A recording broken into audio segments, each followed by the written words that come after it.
आज हम SSC GD का 10वां सेट पेपर करेंगे। क्वेश्चन पहला है सरलीकरण का 43 माइनस 20 ब्रैकेट बड़ा है। इस सरलीकरण के क्वेश्चन को हल करने के लिए हमें बॉड मॉस का प्रयोग करना पड़ता है। तो सबसे पहले बार ब्रैकेट हल करते हैं। बार ब्रैकेट कौन 2 + 4 यानी कि ये 2 और प्लस ये कौन सा ब्रैकेट है जो ऊपर लगा है, बार ब्रैकेट है। बार ब्रैकेट इसको हल करेंगे तो 2 और 4 मिलकर 6 हो जाएंगे। तो बाकी क्वेश्चन वैसे ही लिख लेंगे। और क्या कहते हैं 20 भाग लगा है मंझला ब्रैकेट 18 माइनस 16 माइनस 12 और भाग कितना 6 का। तो 6 का भाग किस में देना है 12 में, तो 2 आ जाएगा। 6 दूनी 12, 2 देखो ये 16 से घट जाएगा, कितना हो जाएगा 14। तो हम लिख सकते हैं 43 माइनस बड़ा ब्रैकेट है 20, ये भाग लगा है 18 माइनस 14। अब क्या है ये जो ये मंझला ब्रैकेट है, ये मंझला ब्रैकेट है। अब ये जो 14 हैं 18 से घट जाएंगे तो 4 आएंगे। 4 का भाग किस में देंगे 20 में, तो 5 आएगा। तो 43 माइनस कितना हो जाएगा 5 हो जाएगा। 43 को 5 से घटा देंगे कितना आ जाएगा 38। इस क्वेश्चन का आंसर कितना आ गया 38 क्वेश्चन आ गया, ऑप्शन ए नंबर। अगला क्वेश्चन देखते हैं। अगला क्वेश्चन क्या कह रहा है। अगला क्वेश्चन है किसी शहर की जनसंख्या में पहले 44% वृद्धि हुई, दूसरे 75% वृद्धि, तदनुसार औसतम वृद्धि कितनी, औसत वृद्धि पूछी गई है। तो 44% वृद्धि हुई है तो हम कह सकते हैं 11/25% हटेगा बटे 100, 4 से भाग देंगे 11 आएगा और 25 आ जाएगा बटे में। तो 25 से कितनी हो गई 11 बढ़ गई है तो कितनी हो गई है 36। फिर 75% पार्ट वैल्यू तोड़ेंगे तो बटे 100 कर लेंगे। 25 × 75, 25 चौको 100 यानी कि 3/4।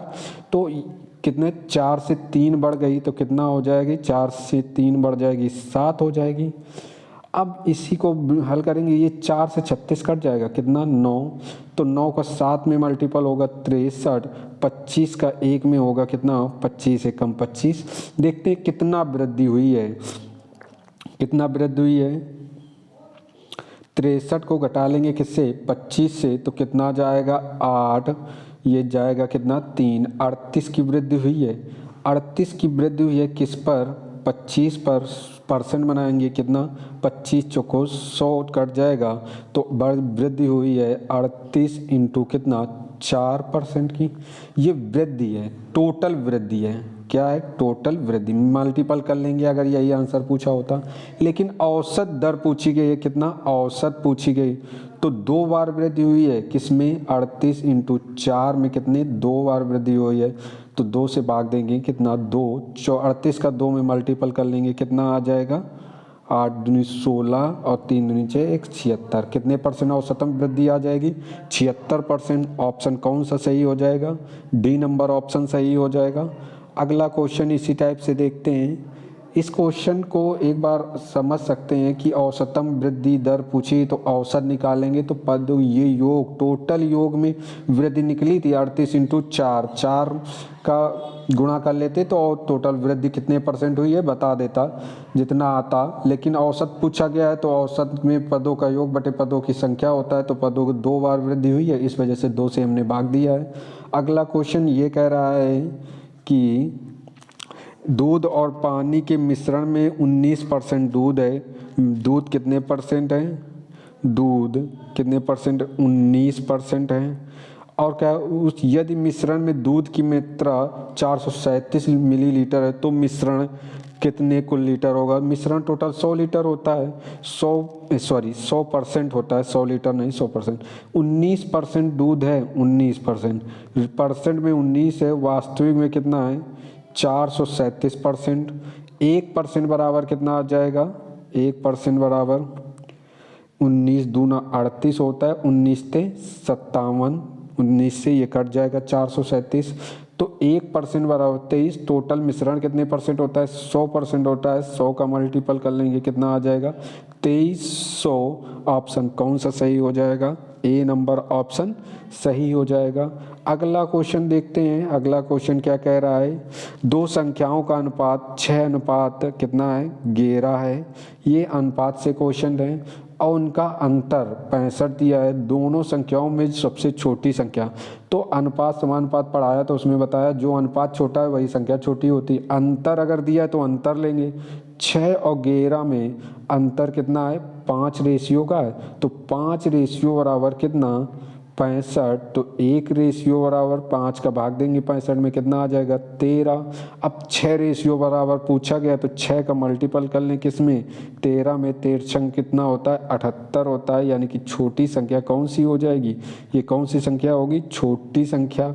ये ऑप्शन कौन सा सही हो जाएगा, डी नंबर ऑप्शन हो जाएगा, 78 हो जाएगी। अगला क्वेश्चन देखते हैं इसी टाइप से। अगला क्वेश्चन है, एक समबाहु त्रिभुज के परिवृत्त की त्रिज्या 14 सेंटीमीटर है, अंतःवृत्त की त्रिज्या कितनी होगी। में याद रखना है अंतःवृत्त की त्रिज्या क्या होती है, समबाहु त्रिभुज के अंतःवृत्त की त्रिज्या, ये अंतःवृत्त की त्रिज्या, वृत्त की त्रिज्या, त्रिज्या क्या होती, फार्मूला होता है इसका a/2√3। और परिवृत्त की जो त्रिज्या होती है, परिवृत्त की त्रिज्या होती है, परिवृत्त की त्रिज्या जो होती है वो a/√3 होती है। अगर हम यही इसी में क्या दिया है, परिवृत्त की त्रिज्या कितनी दी है 14 सेंटीमीटर दी है, तो a/√3 का मान दिया है कितना 14 सेंटीमीटर। तो a बराबर 14 इंटू √3, क्रॉस मल्टीपल होकर √3 इस तरफ चला जाएगा। अंतःवृत्त की पूछी गई है तो अंतःवृत्त के लिए पूछा गया है तो अंतःवृत्त के लिए यही निकाली अभी ये a/2√3, तो a का मान रख लेंगे 14√3 रख लेंगे बटे 2√3 होती है, √3 से √3 कट जाएगा, कितना आ जाएगा 7 आ जाएगा। अब ये बात सेंटीमीटर में, ये तो फार्मूला हो गया, लेकिन अगर हम कुछ बातें याद रख लें तो हम देखो कैसे कर सकते थे। अंतःवृत्त की त्रिज्या, अंतःवृत्त की त्रिज्या, वृत्त की त्रिज्या क्या होती है a/2√3, और परिवृत्त की त्रिज्या बात करें, परिवृत्त की त्रिज्या जो है वो क्या होती है a/√3 होती है। a/√3 कट जाएगा तो 1/2 अनुपात 2 कह सकते हैं। तो हम यहाँ से एक बात याद रखें, होता भी है अंतःवृत्त की त्रिज्या जो होती है, अंतःवृत्त की त्रिज्या उससे 2 गुनी होती है त्रिज्या किसकी, परिवृत्त की। अगर हमें 2 गुनी परिवृत्त की होती है तो अंतःवृत्त की त्रिज्या परिवृत्त की त्रिज्या 2 गुनी होती है। तो क्या दिया गया था 14 सेंटीमीटर थी किसकी, परिवृत्त की, किसी इस वृत्त की थी 14 सेंटीमीटर, तो 1:2 होती है, 2 रेशियो बराबर 14, तो 1 रेशियो बराबर 7 सेंटीमीटर। हम बिल्कुल 1 सेकेंड में यहाँ से निकाल सकते थे, लेकिन हमें इसके पहले ये पॉइंट याद रखना है, और तो याद रहना भी चाहिए अगर ऐसे क्वेश्चन आते हैं।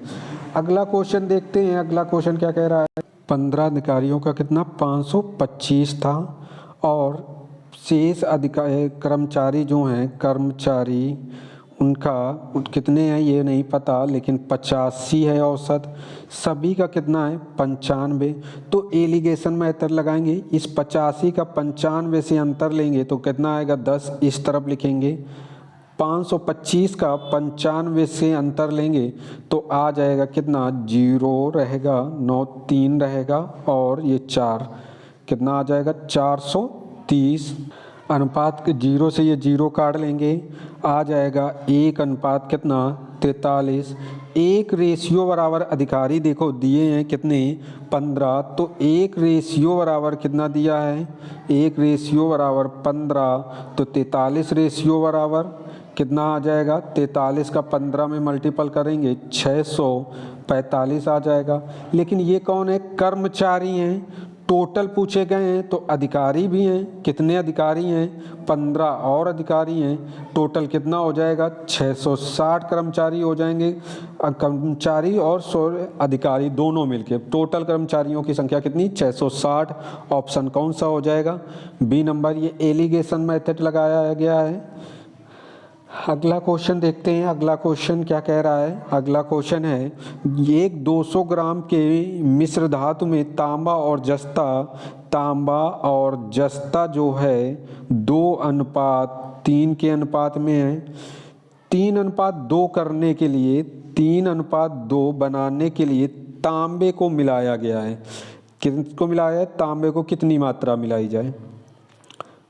तो जब इसमें तांबा मिलाया गया है तो जस्ता सेम रहना चाहिए। जस्ता ऊपर वाले अनुपात में कितना है, 3 है, नीचे कितना है, 2। हम 2 का ऊपर मल्टीपल कर लें और 3 का नीचे कर लें तो ये अनुपात होगा 4:6 हो जाएगा। ये 9 कितना हो जाएगा, 6। देखो तांबा कितना बढ़ रहा है, 5 बढ़ रहा है और जस्ता उतना ही रह रहा है। अनुपातिक योग कितना है, 10।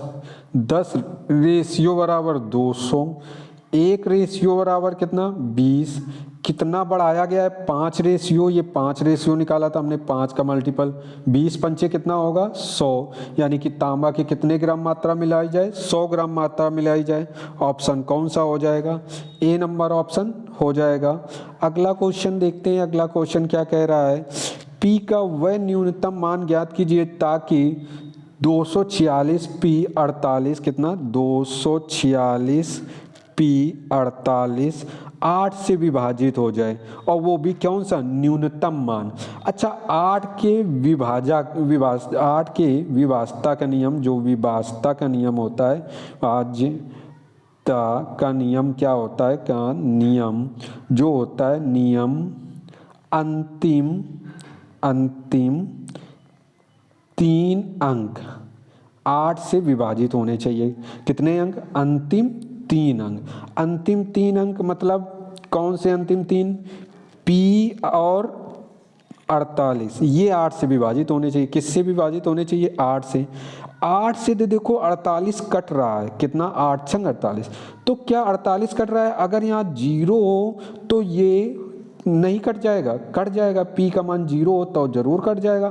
फिर संख्या अगर हम पी का मान 0 रखें तो बन जाएगी 246 0 48, यानी कि बन जाएगा 2,46,048 बन जाएगा। और 0 न्यूनतम संख्या भी है, 0 न्यूनतम संख्या भी है और 8 से विभाजित भी हो रही है। तो क्या है, ऑप्शन कौन सा सही हो जाएगा, इसका 0 सही हो जाएगा। विभाजता के नियम याद होने चाहिए, तो बहुत आसान तरीके से ये क्वेश्चन हो सकते हैं। अगला क्वेश्चन देखते हैं, अगला क्वेश्चन क्या कह रहा है। कह रहा है 1 रुपये में 32 संतरे एक व्यक्ति को 40% हानि होती है। 32 संतरे बेच के उसे 40% हानि होती है। 1 रुपये में वो कितने संतरे बेचना चाहिए ताकि उसे 20% लाभ हो। देखते हैं 1 रुपये में कितने बेच रहा है, 32 बेच रहा है। अगर 40% पर हानि हो रही तो यानी कि उसका कितना धन, 60%, यानी कि कितना, 60% बराबर 1 रुपये में हमने मान लिया यक्स बेचे। देखो 1 रुपये में यक्स बेचे, 20% लाभ, तो कितने रुपया बढ़ जाएगा, 20%, 100 में 20 जुड़ जाएंगे, 120 हो जाएगा। दोनों बराबर लगा के बराबर कर लेंगे। 60 दूना 120, ये 2 से कट जाएगा। 2 से काट लेंगे तो 2 एकम 2 छंग 12, यानी कि 1/16 बराबर 1/यक्स। तो यक्स का मान कितना आ जाएगा, 16। इसका मतलब है 1 रुपये में कितने संतरे बेचे, 16 बेचे, जिससे उसे कितने % लाभ होगा, 20% लाभ होगा। ऑप्शन कौन सा हो जाएगा, ए नंबर ऑप्शन हो जाएगा। अगला क्वेश्चन देखते हैं, अगला क्वेश्चन कह रहा है 2 रेलगाड़ियां पी और क्यू 2 बिंदुओं से विपरीत दिशाओं में एक ही समय पर चलना शुरू करती हैं और दोनों रेलगाड़ियां एक निश्चित स्थान बिंदु पर मिलती हैं। पी पार करने पर पी और क्यू क्रमशः 3 सही 1/2, 4 सही 4/5 घंटे में पहुंचती हैं। पहली रेलगाड़ी की 8 किलोमीटर प्रति घंटा है, दूसरी रेलगाड़ी तो दूसरी पी की 8 किलोमीटर प्रति घंटा है। इसके लिए हमने बताया था चाल दूरी v1/v2 अंडर रूट बताया था T2/T1, याद होगा, जिन लोगों ने वीडियो ना देखा हो देख लें। इसका लिख सकते हैं 3 सही 1/2 लिखा है, यानी कि 3 दूनी 6 1 7/2 घंटे। इस टाइम को लिख सकते हैं 4 चौक पंचे 20, कितना लिखा 4/5, 5 चौको 20, 1 24/5 घंटे। तो पहली चाल बटे दूसरी चाल निकालनी है, अंडर रूट दूसरा टाइम यानी कि 24/5, सॉरी 24/5 है, 24/5 गुणा T1 का मान रखेंगे बटे में पलट जाएगी, कितना आ जाएगा 2/7 मल्टीपल कर लेंगे 24 दूना 48 35, यानी कि अंडर रूट आ जाएगा कितना 48/35। 8 क्रॉस मल्टीपल कर लेंगे 1/Q आ जाएगा 48/35। 8 जब अंडर रूट के अंदर आएगा तो 64 हो जाएगा। 8 से काट लेंगे 8 छंग 48, 8 64, 2 से काट लेंगे 2 चौको 8, 2 ते 6 बराबर आ जाएगा रूट 3/140। इसकी चाल कितनी आ जाएगी 1/Q की रूट 3/140। इसको और हल कर लेंगे तो रूट में तो दशमलव में आएगी वैल्यू, जो कि इनमें से एक ऑप्शन कितना है, इनमें से कोई नहीं, क्योंकि वैल्यू इसकी फिक्स नहीं है, जिसकी वजह से ये रूट से बाहर नहीं आएगा। तो एक इनमें से कोई नहीं ये ऑप्शन है, तो हम ज़्यादा हल नहीं करेंगे, उसी जगह हल करके छोड़ लेंगे। अगला क्वेश्चन देखते हैं। अगला क्वेश्चन क्या है, अगला क्वेश्चन है एक कार्य ए बी अलग अलग 15 दिन 20 दिन में पूरा कर सकते हैं। ए कितने दिनों में कर सकता है 20 दिनों में, और बी कितने दिनों में कर सकता है 15 दिनों में। ये 20 दिन है, ये 15 दिन है। अब कह रहा है वे दोनों 6 दिन मिलकर कार्य करें, उसके बाद बी की जगह सी आ जाता है। यदि वे अगले 4 दिन में कार्य समाप्त करें तो सी अकेला उस कार्य को कितने दिनों में करेगा। तो हम एलसीएम ले लें, 60 होगा और कितना 60 होगा, 15 का भाग देंगे 4, 20 का भाग देंगे 3। अगर वे दोनों एक साथ मिलकर एक दिन में 7 तो 6 दिनों में 42 काम। अगर 60 में से 42 हो जाएंगे काम तो बचेगा कितना 18। अब क्या कह रहा है सी आ जाता है, तो जब सी आ जाएगा और ए और सी काम करेंगे, कितने काम होने 18, कितने दिन में काम होना है 4। तो ए को हम देख लें कितने 4 दिनों में कितना काम करेगा, एक दिन में 3 तो 4 दिन में कितना 12 काम करेगा, यानी कि 6 काम किसने किए होंगे, ये सी ने किए होंगे। कितने दिनों में 4 दिनों में। सी 4 दिनों में 6 काम करता है, तो अगर दोनों तरफ एक एक जीरो लगा लें तो ये 40 दिन हो जाएगा, और ये काम कितना हो जाएगा 60 काम हो जाएगा। तो पूछा गया है सी अकेला उस कार को कितने दिनों में समाप्त करेगा। कार टोटल कितना था, कार कितना था हमने यहाँ निकाला था, टोटल कार कितना 60, ये एलसीएम लेके तो यहाँ भी कितना होगा 60 ही होगा। दिन कितने लगे 40 लगे। ऑप्शन कौन सा सही हो जाएगा, ऑप्शन सही हो जाएगा सी नंबर ऑप्शन सही हो जाएगा। अगला क्वेश्चन देखते हैं। अगला क्वेश्चन क्या कह रहा है, अगला क्वेश्चन कह रहा है पाइप ए एक टंकी को 4 घंटे में भर सकता है, पाइप बी 6 घंटे में। ए 4 घंटे में भर सकता है, बी 6 घंटे में भर सकता है। यदि उन्हें बारी बारी एक एक घंटे के लिए खोला जाए तो आधी टंकी कितने समय में भरेगी। सबसे पहले काम एलसीएम 12 का 4 का भाग देंगे 3, 6 का भाग देंगे 2। टोटल जब एलसीएम लेते हैं ये टोटल काम होता है। तो अगर आधा काम की बात करें आधा का, तो 12 का आधा कितना होता है 6। किसके द्वारा कराना है ए बी द्वारा। ए बी द्वारा एक दिन में कितने करते हैं 5। कैसे एक दिन में ए 4 करता है, सॉरी 3, बी कितना करता है 2। तो एक दिन में दोनों 3 2 मिलकर कितने 5 कर लेंगे। काम कितना कराना है 6 कराना है, तो 5 का भाग दे देंगे 6 में, तो कितना आ जाएगा 1 घंटे आ जाएगा। 1 घंटे आ जाएगा और 1/5 बचेगा, 60 का मल्टीपल कर लेंगे आ जाएगा कितना 12 मिनट, यानी कि 1 घंटे 12 मिनट आंसर होगा इसका। कितना? 1 घंटे 12 मिनट। ऑप्शन तो कोई नहीं दिया है, ऑप्शन कौन सा सही हो जाएगा? डी नंबर ऑप्शन सही हो जाएगा, इनमें से कोई नहीं। अगला क्वेश्चन देखते हैं। अगला क्वेश्चन क्या कह रहा है? कह रहा है एक धनराशि 2 वर्ष में 7% वार्षिक विद्यार्थी की साधारण ब्याज पर 1750 रुपये पर 4 वर्षों में 5% साधारण ब्याज की दर, साधारण ब्याज बराबर है। एक कोई धनराशि है P, 2 वर्षों में दर कितनी है? 7% बटे 100। यसाई बराबर क्या होता है? यसाई बराबर PRT अपॉन 100 होता है। मूलधन नहीं पता, दर पता है 7%, समय 2 वर्ष बटे 100। इससे जो ब्याज मिलेगा वो किसके बराबर है? 1750 रुपये पर 4% दर से, समय 4 वर्ष का, दर कितनी है? 5% बटे 100। ये 100 से ये 100 कट जाएगा। 2 से अगर हम काटें 2 दूना 4 होगा, और अगर 7 से 1750 काटें 7 दूनी 14 होता है, 7 पुनः 35 यानी 250। P बराबर आ जाएगा 250 इंटू कितना? 10 आ जाएगा, क्योंकि 5 का 2 में मल्टीपल करेंगे 10। तो मूलधन पहले वाले 10 दर से कितना आ जाएगा? 2500 आ जाएगा। ऑप्शन कौन सा सही कर लेंगे? ए नंबर ऑप्शन सही कर लेंगे। अगला क्वेश्चन देखते हैं। अगला क्वेश्चन क्या कह रहा है? कह रहा है 64, 96, 72, 48 का एलसीएम ज्ञात करो।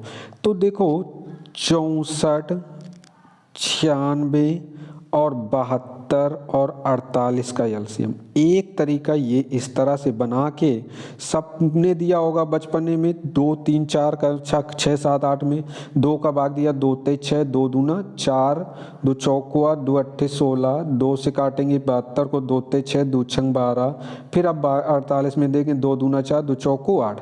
इस तरह से देते चले जाएंगे जब तक 2 से जाएंगे, फिर 3 से देंगे, फिर 2 से देंगे, ऐसे ही देते चलेंगे।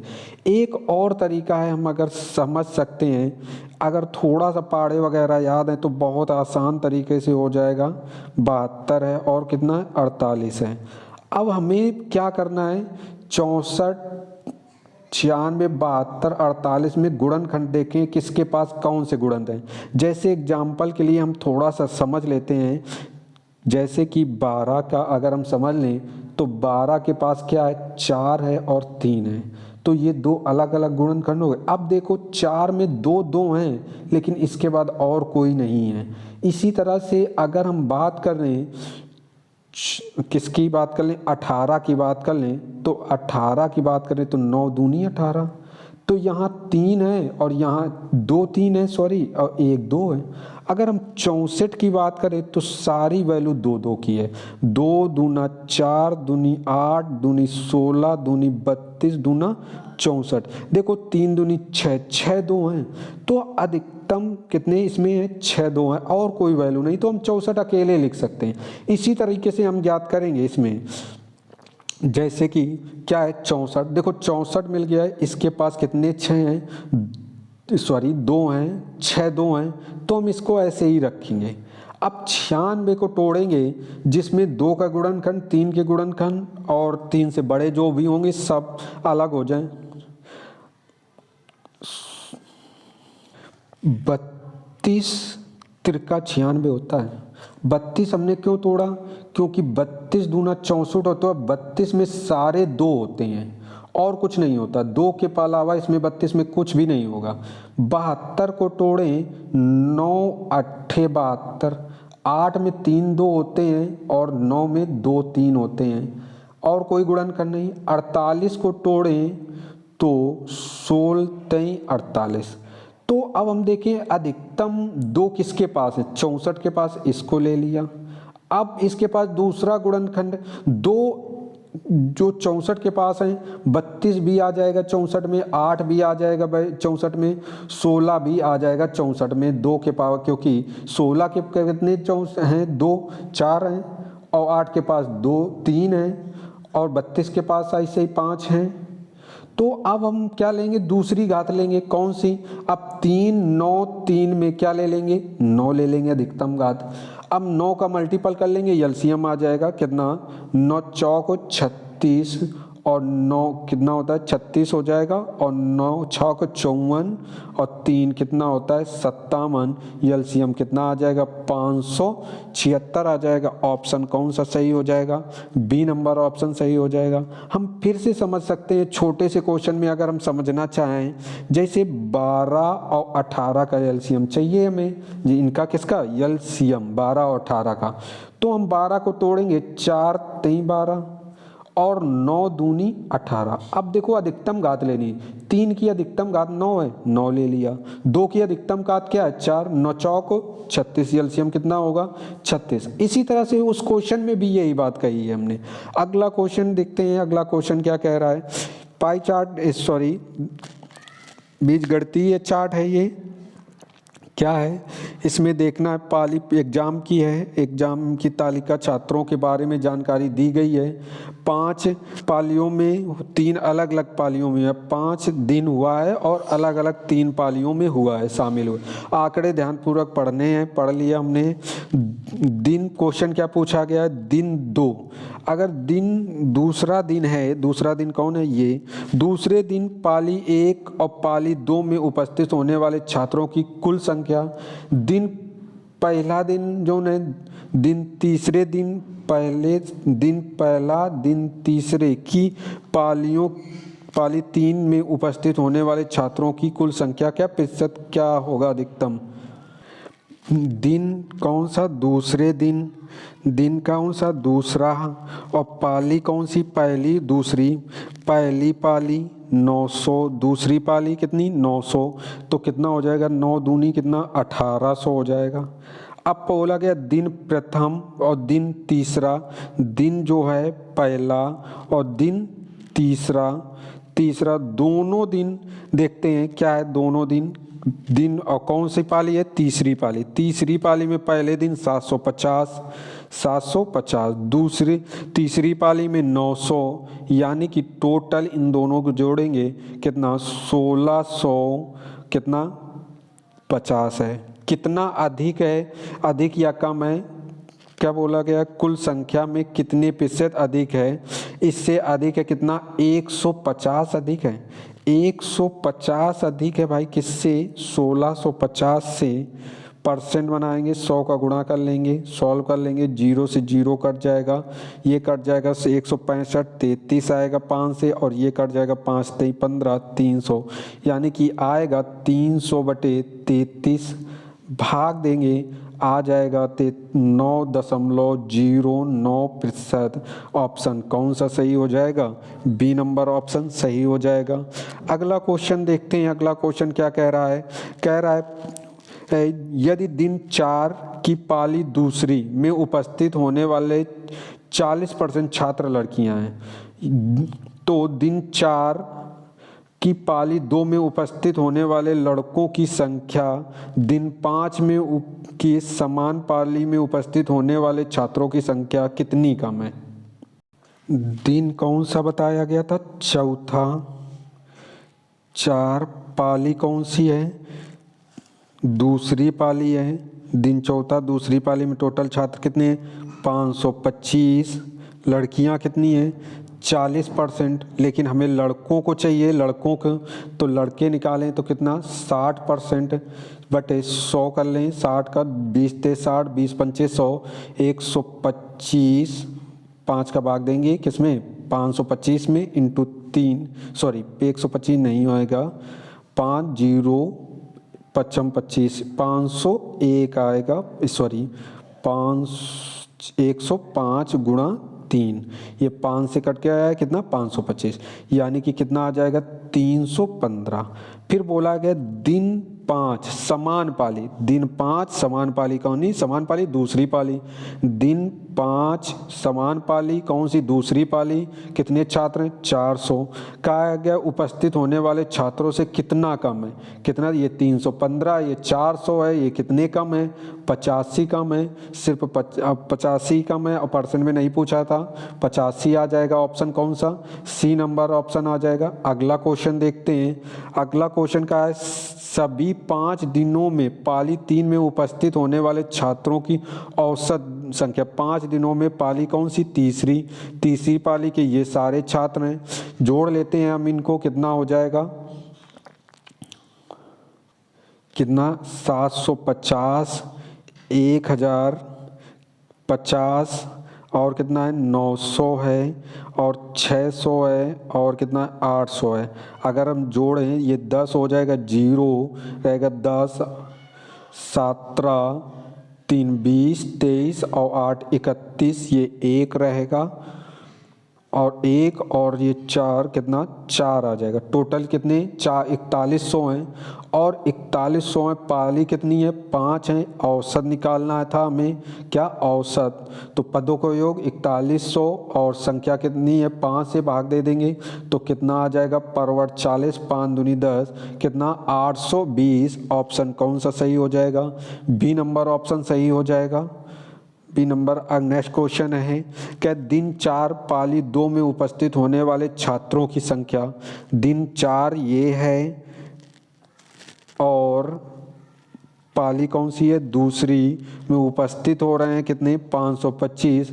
उसी दिन यानी दिन चौथा पाली 3 में उपस्थित होने वाले छात्रों का प्रतिशत बताना है, कितना प्रतिशत है? तो 525 है और 600, ये पाली तीसरी थी, ये कौन सी? दूसरी पाली थी। इसी का परसेंट बताना है। 525 बटे कितना? 600। परसेंट लगाएंगे, 100 का गुणा कर लेंगे परसेंट, 2 जीरो से 2 जीरो, 6 का भाग दे देंगे, कितना होगा? 6 48 होता है और 4 बचेगा, 6 सत्ते 42, 3 बचेगा, 6 पंचे 30, 87 दशमलव कितना? 5 आएगा। ऑप्शन कौन सा सही हो जाएगा? बी नंबर ऑप्शन सही हो जाएगा। ये पाई चार्ट, दंड आरेख, रेखा, ये से जो रेखीय चार्ट होता है, इन सब के क्वेश्चन बहुत अच्छे तरीके से देख लेना, क्योंकि इससे 2 क्वेश्चन 3 क्वेश्चन जरूर बनते हैं एसएससी एग्जाम में। वीडियो पसंद आया हो तो लाइक करें, शेयर करें